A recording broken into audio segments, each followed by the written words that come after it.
All right, thank you so much. Here, the program is still on independent television. This morning on ITV. Yes, I told you that on our discussion segment, the second discussion segment this morning, we're going to be looking at youth, Nigerian youth in elections, and let's see to what extent they participate, and also let's see some of the problems that youths are alleged to be causing during election period. Well, the state election has just been concluded, and we understand that the APC candidate, won the election. And there are also allegations that youths were engaged in votes selling and also votes buying. That's very, very disturbing, most especially when we are preparing for the big one, talking about the 2023 elections. And one way that we can actually get it right is to try to disabuse our minds from the issue of vote selling and also votes buying, because it's a very big issue now for a nation that craves for a free and fair election. Then, of course, we cannot be talking and we cannot be budging ourselves with vote buying and vote selling. Well, this morning we've decided to bring a youth, somebody that knows his onions when it comes to youth issues, and also somebody that is also a youth leader, a former PDP youth leader. We're talking about architect Thaddeus Irabo, and also he stands as a contractor, an architect, and also a manufacturer, and also a politician. You're welcome to this program this morning on ITV. Thank you very much. All right, so the Ekiti election, the result has just been, announced by INEC. We read it on the papers that the APC candidate won. So we say congratulations to the APC candidate, and also congratulations to other candidates that did not win. But issues that we are getting, reports that we are getting, is that the election was marked by vote buying, and youths are said to be at the center of it all. So what do you think is really going on? I think it's very pathetic. It's an ugly situation that I think it has been institutionalized in Nigeria. Vote buying is very, very unfortunate that it has come to stay. And this was introduced by this present administration. Obviously, before now, things like this used to happen, but it's not like the way it is right now, that people will start canvassing people on the queue while they are voting. Nothing is being done. Even if we know that it's against the electoral act, there are videos everywhere in social media where people were complaining. They said they even complained to the security agencies that this is what is going on, and they were even fighting them on the queue, and nothing was done about it. It's very, very pathetic. I think going forward, we need to do a lot of sensitization. And on the other part, even the people that they give money to, I'm wondering, will 5,000 naira, 10,000 naira be enough to do for you for the whole 4 years? Divide 10,000 naira by 4 years, you see that you are getting less than 5 naira a day, 5 naira in every month. So what would that amount to? But it's pathetic that young persons of nowadays, they see that they say, I collect this one and this one be my own inside.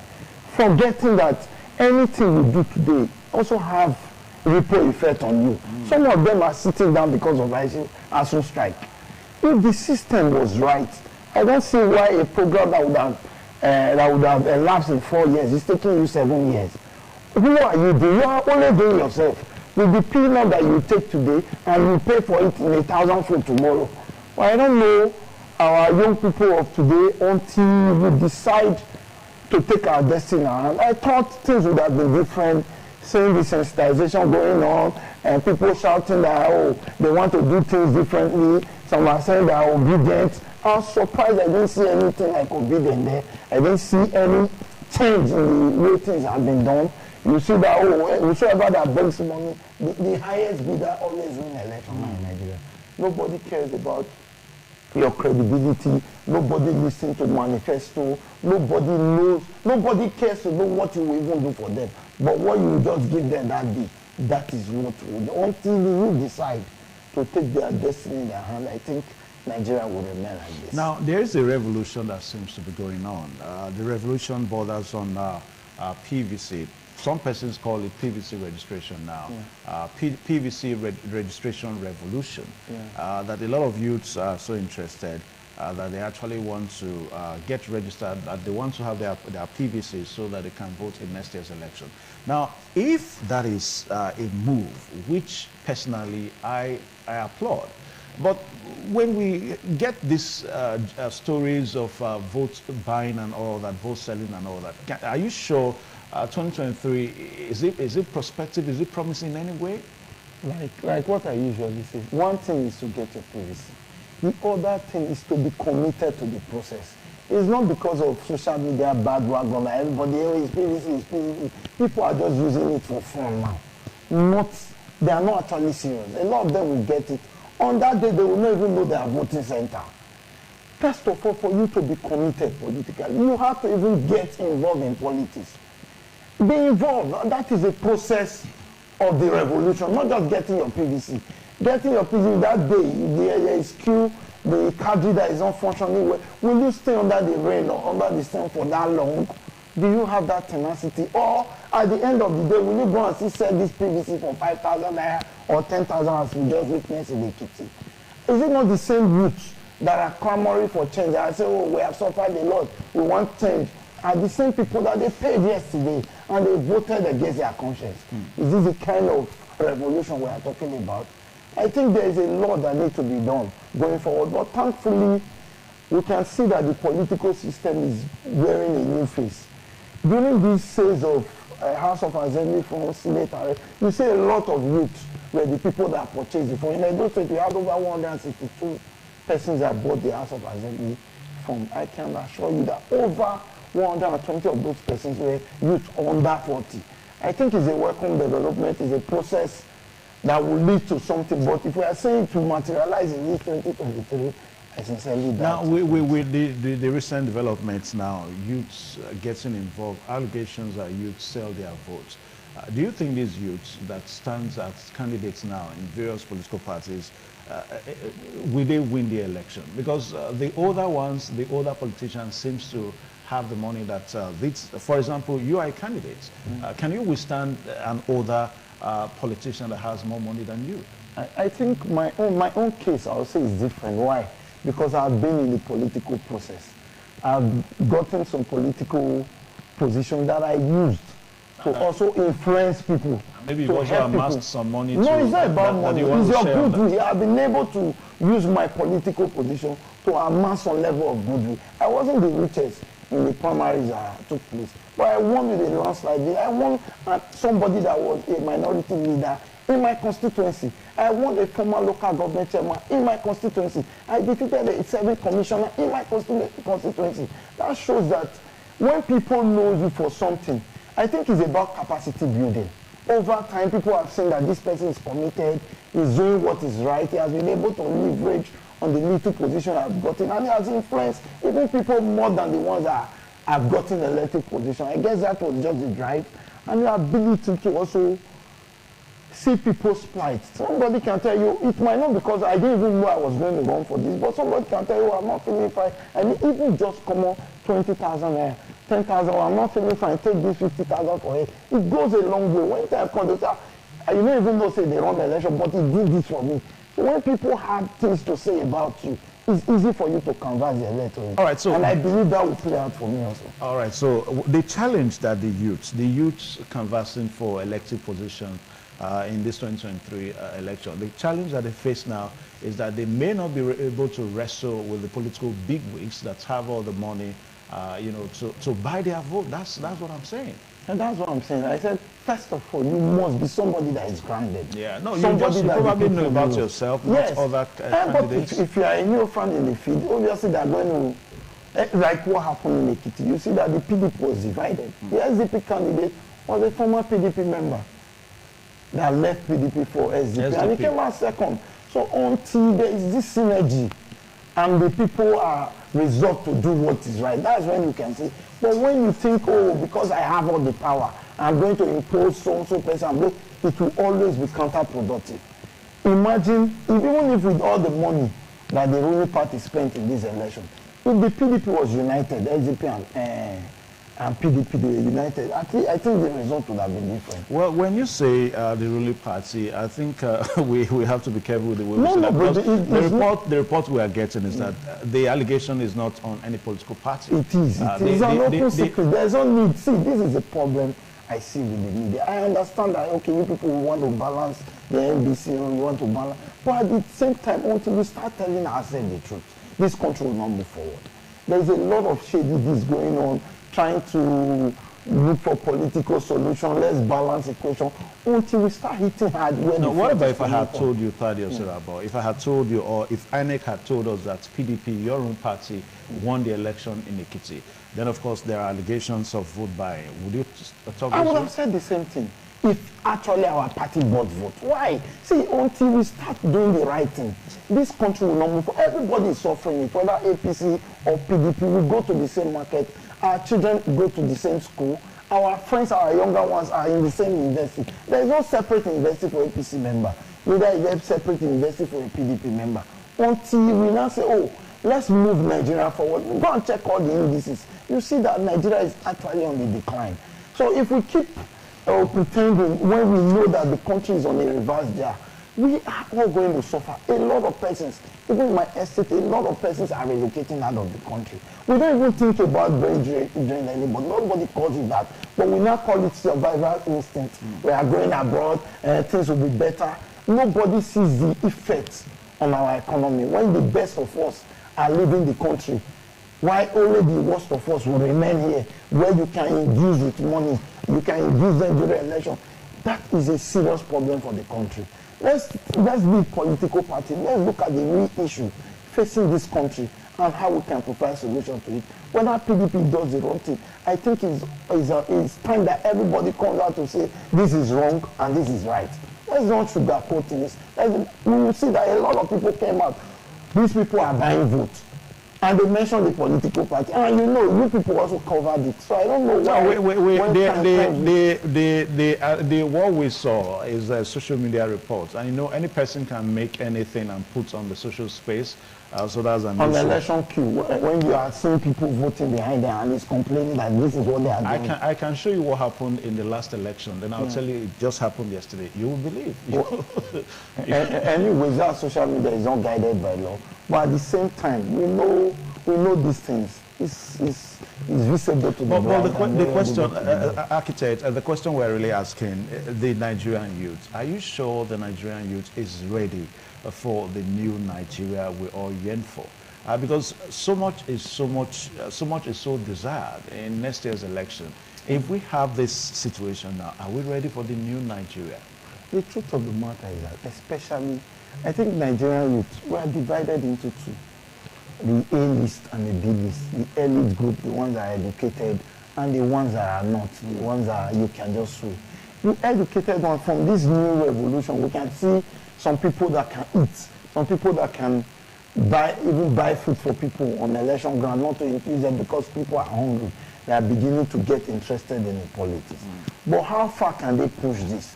Like what Rumi Omoku said, are they ready to go and stay on the sun so that they will get tanned with organic cream that they use? Who are ready to do this? A lot of people shouting. Will they do it at the end of the day? You can clamor for it. So even when you are saying NSAS, it became an entertainment show. People were going there not because of the cost. They're not going there for the fun. This PVC thing is also not becoming just for the fun of it. And this on social media, and that on social. Go and ask them, have you actually got your PVC? The answer is no. If they get their PVC, where is your polling unit?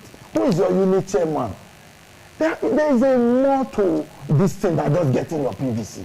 On that day, there will be vehicular movement. Are you ready to trek from your residence to the place of vote? Is that what you politicians are banking on? No, not banking on. I'm just telling you the challenges that I know young people. Are they ready to push it to the next level? It's very pathetic. If the young people wake up today, it's to the advantage of some of us that have been nominated. It's an advantage to the other young persons that they will think, oh, they can fraternize with easily without saying, oh, good day, sir. They can come and meet you and say, how far now, how they go. Yeah. It will be easy for you to share your problem with a younger person than an elderly person that you're afraid of his age, you're afraid of his status and all that. To be easier, I would have actually wanted this revolution to go to the next level. I personally am doing a lot of registration in my own constituency.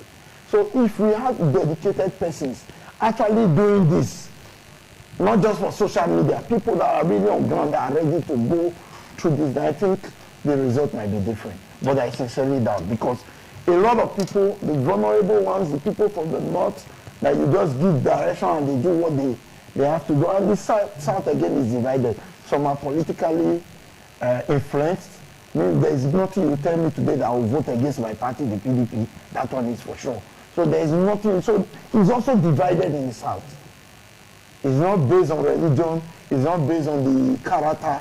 Some of us are party members, and we must do what will bring our party to power. So the south is divided across different factors.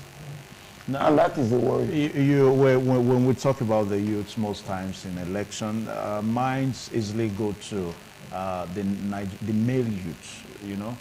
We also fail to realize that the female youths can be so disastrous. As a matter of fact, we understand that most of these young girls on election day, they also collect money too.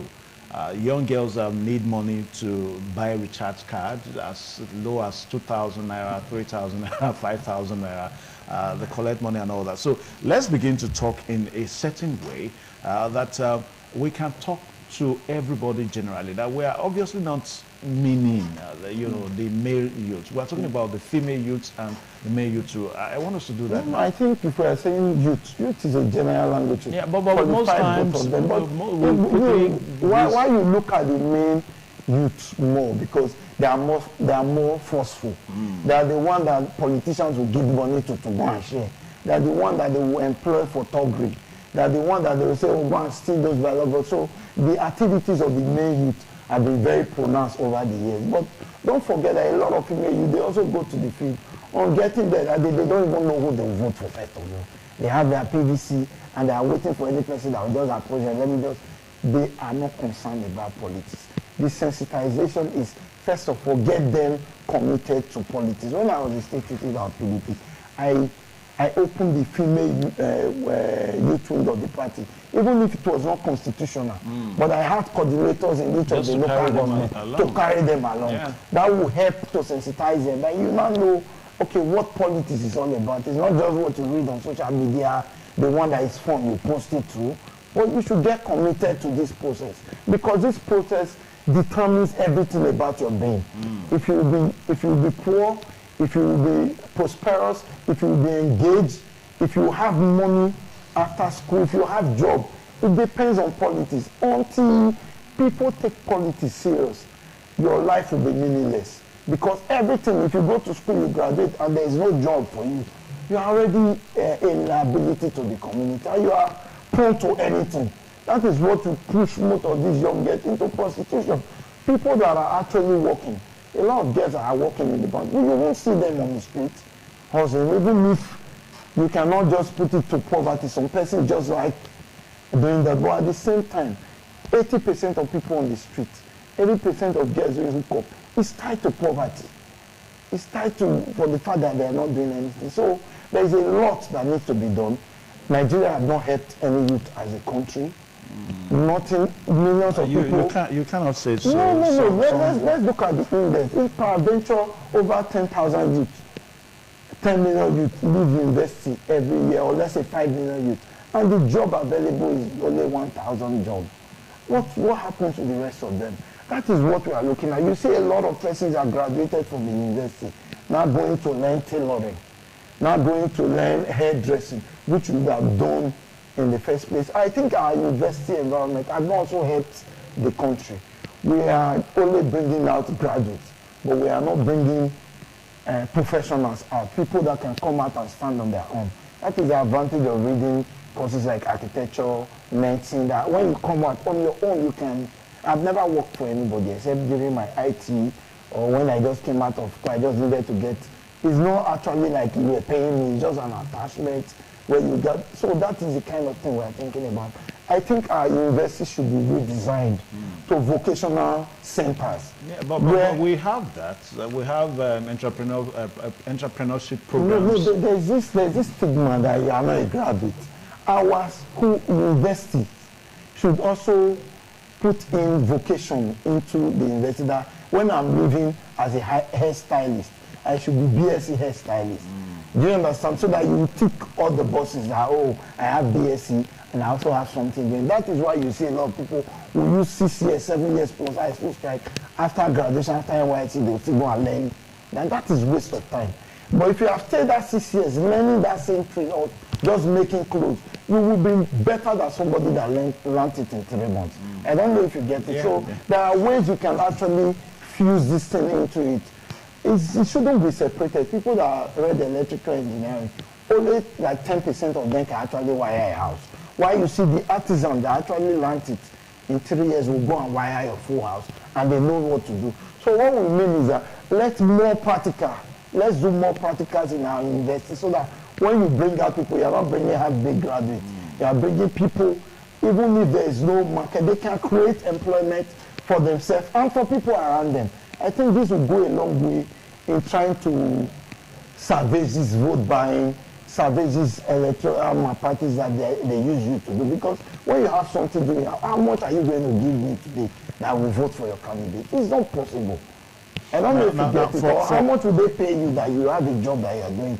You are. So, but people that don't have anything, that they are not even sure of their next need, will do anything to feed their stomach. I think that is what Nigerian politicians have intentionally done to the youth, so that they will always be a tool for them to use whenever there is election. Whenever there is election, because you don't have a job, you need money, I can call you and you don't even have anything that you say, oh, I'm busy doing. You will always be there for my rally, you will always be there to come and vote for me, you will always be there for me to use as a tool. So we need to emancipate our youth from that level to the next level. Now, for some of you, I'm happy you are talking this way. For some of you that are vying, some of you youths that are vying for elective position, most especially at the legislature, you know, at the legislature level, are you thinking along this line? Are you thinking that we should have laws that will enable the tertiary institutions to have more vocational, learning in schools? Unfortunately, if you need to change all those laws, you need to be at the upper chamber, not in the state level. But somehow we can start at state level. We can also do that at the state level, trying to convince the government of the need, not just to send people to school, but to bring out people that on their own they can stand. And that is what we also, on my own, my campaign, I've centered it around empowerment. There are a lot of empowering opportunities. The youth. Empowering the youth. Because there are a lot of opportunities that the youth can actually leverage on. But the information is not there. The background is not there. Like, I have people in Bank of Industry. Bank of Industry is a platform that whatsoever you are doing, you can even get money to start anything. But the information is not there. And the Nigerian, does he or she have the collateral? No, you don't need a collateral, funny enough. I have my elder brother is a manager in that bank. And I've seen the opportunities that this thing actually brings. And I'm trying, very soon you'll be seeing my programs. I'm trying to leverage on it. All you just do, this is an association. At least, but you have to be doing something first. They are not responsible in teaching you. They will come and teach you. But no matter what you are, they are just that platform that gives you that necessary push, the financial push. If peradventure you're already doing fishery, you've already learned the trade, you can at least do 5 or let's say 50 as the case may be. And you apply and you are like 20 youths and you form an association. You can approach them. They will give you the needed support. So this is what financial support. The financial support, and that is what is a catalyst for every business. And if they are ready to provide that for you, just knowing that you people have an association, you can attest for my character. This man can also attest for this. That is all they need, because if they are telling you to bring collateral, it's going to be very difficult. So they've been able to manage a lot of things. Even at the state, I've also invested in this Bank of Industry, that the interest rate is less than 5%. So if you get ₦1 million, that means the whole year, the interest you are paying is less than 50,000 naira. So what else are you looking for? So there is a lot going on, but I think the exposure, the program, as a legislator, I think those are the things I will capitalize on. Bringing all this training, trying to educate people on this is how we can move from one level to the other. And before you know, you would have succeeded in eradicating poverty. Okay. Like what they are saying you can turn your backyard to a farmland. They are doing a lot of poultry programs right now. That even if you don't have anything, they will give you the bed. They will teach you. All you need, and when you harvest it, and market is always a factor. Right now, they are ready to give you necessary market. But do you see... They'll come and buy everything from you. Do you see you don't need to go to the market. They'll buy it all from you. Yeah, Thaddeus, Architect Thaddeus, you see the Nigerian youth ready to accept and be part of all this? That is the problem. That is why, first of all, there's a lot of things that is influencing this. This get-rich-quick syndrome is also a factor. You see that people that you train, I have a lot of bricklayers, a lot of tilers. I took them from a very young age. I started training them so that I will have my own team. But before you know, you say, oh, this one don't buy motor. The next day, that guy is out of the country. To one African country to go and do this internet fraud. It's a big problem. Nigeria, I don't know.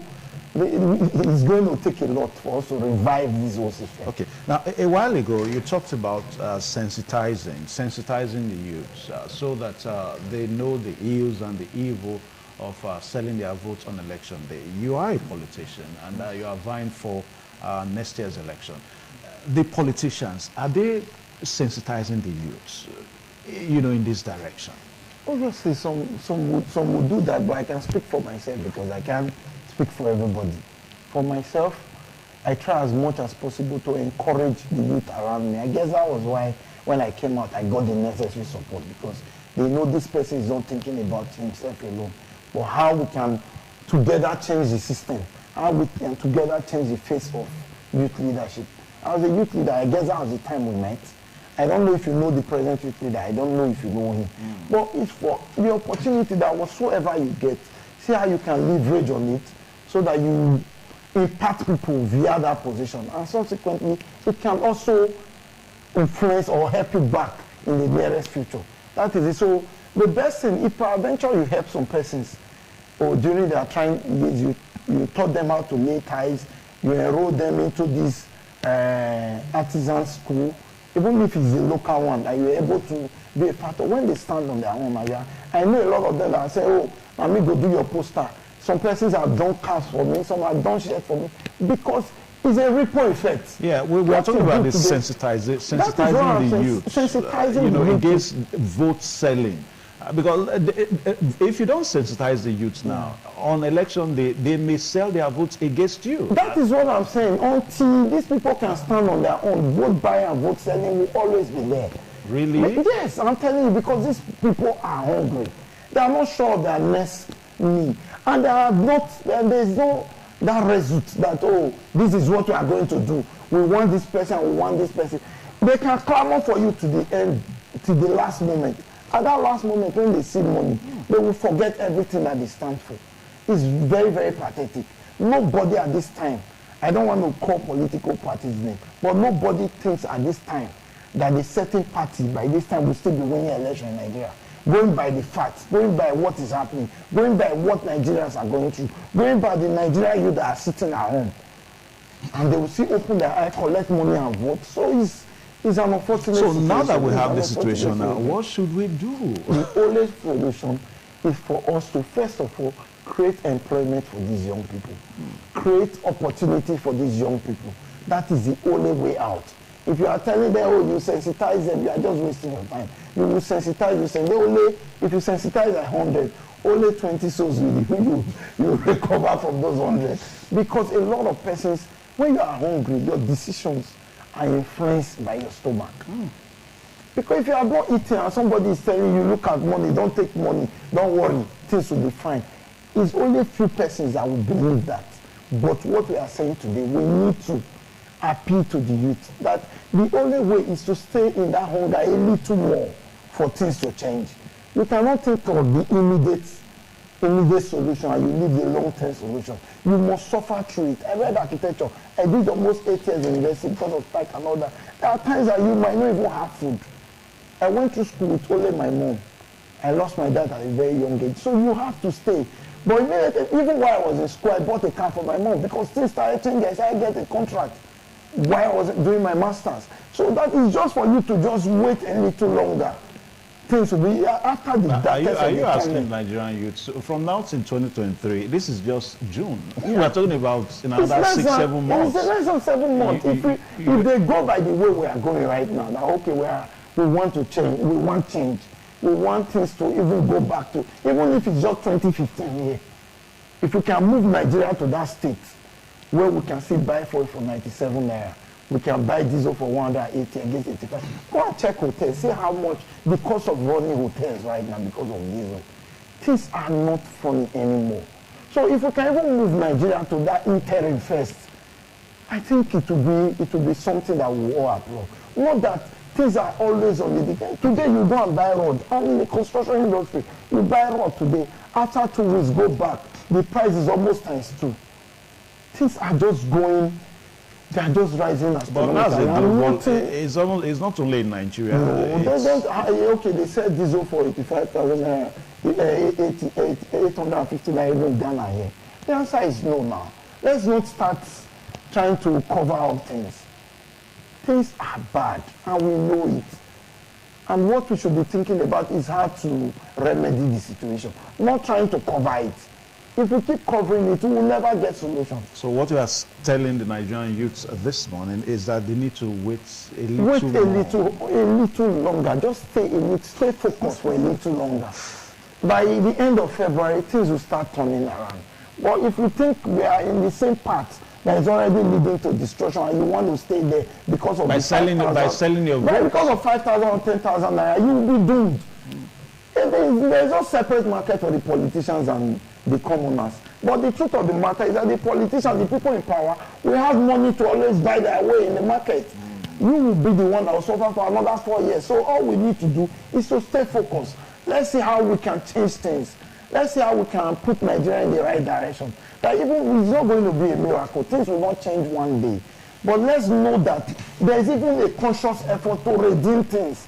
You can't tell me that somebody is kidnapped. You don't bother to talk to the police anymore because they are helpless, they can't do anything. You don't bother to even track number that they are using to call. You don't bother to track the money that you are going to give.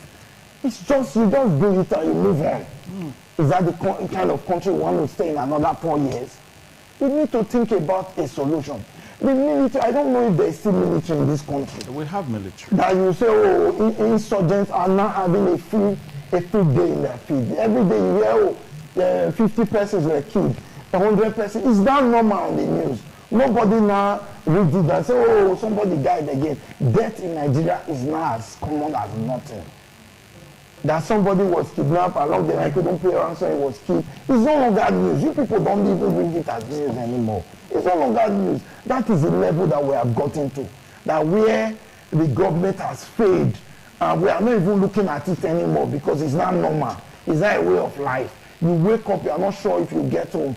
The government is putting up measures. What measures? What measures are we saying?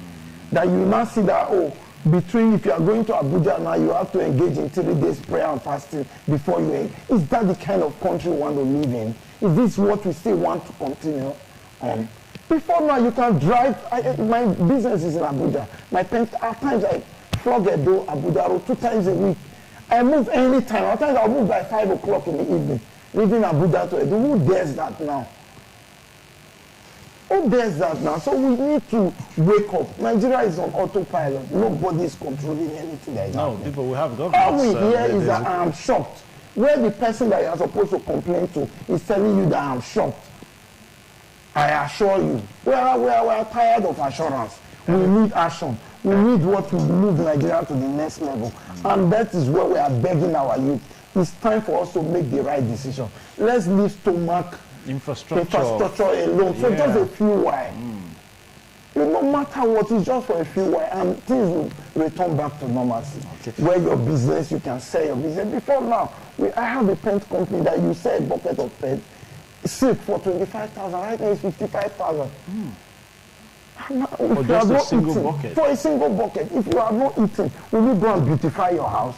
So the business is also, is not striving as it used to be, because people want to eat first, beautify their stomach before they beautify their house. Anyway, I really want to say a very big thank you to Architect Thaddeus Irabo this morning. For the very first time, he has not spoken like a politician. He spoke like a youth, because even if he's a politician, first and foremost, he's a youth. I really want to thank you. You spoke passionately and emotionally. You really spoke your mind out. Thank you. And for the Nigerian youth, I think we really need to know that we are doing ourselves. When you sell your vote, you are doing yourself. And you are not doing yourself any good, but you are doing yourself a very great harm. So you must ensure that you search inward, look for the right candidates of your choice as the 2023 election approaches. Architect Thaddeus Irabo, former state leader of the PDP Youth Wing, PDP Youths in Edo State, and also a constructor, an architect, a manufacturer, and also he's a politician too. Let's leave it there. So we pray that God Almighty will bless your future endeavor. Thank you very much. All right, so the program still this morning on ITV. We'll take a short pause now so that Daniel Praise and I will come back here so that we'll wrap it up.